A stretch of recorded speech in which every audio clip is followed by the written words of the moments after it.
What if the ultimate Christmas/holiday brand, Coca-Cola, collaborate with the legendary and iconic sneaker from Puma, the Slipstream? Will it be an instant classic? Let's find out!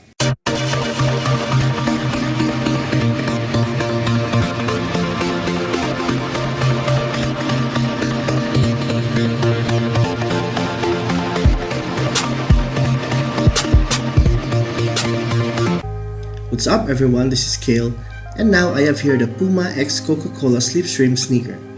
As you can see, not much of the overall shoe design has changed.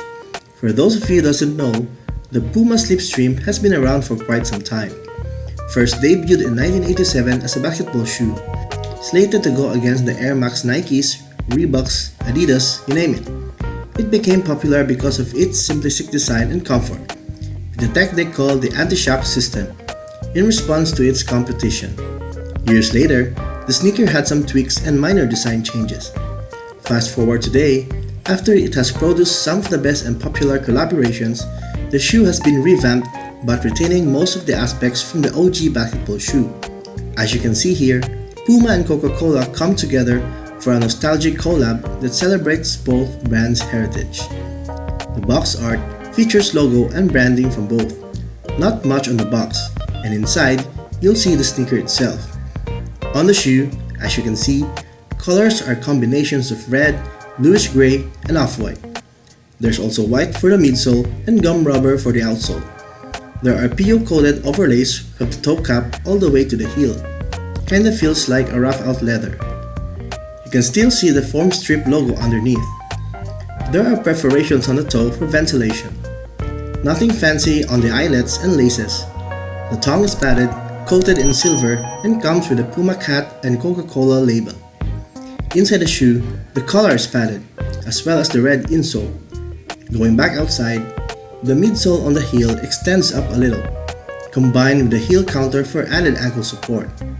Lockdown should be okay, if you plan to thrash this around. It has the DNA of the OG basketball shoe anyways. There's no pull tab on the heel, but instead, you'll get a huge Coca-Cola print on the heel. Going on to the midsole, in this case the cup sole, pretty common on vintage sneakers. Cushion comfort is almost, if not, as good as the Forums, Dunks, Air Forces, typical for shoe techs released in the late 80s.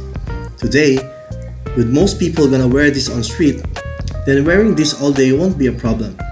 This shoe comes in gum outsole, with traction pattern, same with almost all Puma Slipstreams out there. If you plan to use this for playing indoors, on a clean floor, with occasional wiping the outsole, it should be okay. But on dusty courts, I won't recommend it because the grooves aren't too deep. It may look bulky, but sizing fits true to size, and is very good for wide footers. This shoe is priced around $125 US. I think it's just about right. And one more thing. Does this shoe remind you of the Jordan 4s? Leave your thoughts by commenting below. And now we'll see again how this would look like on feet.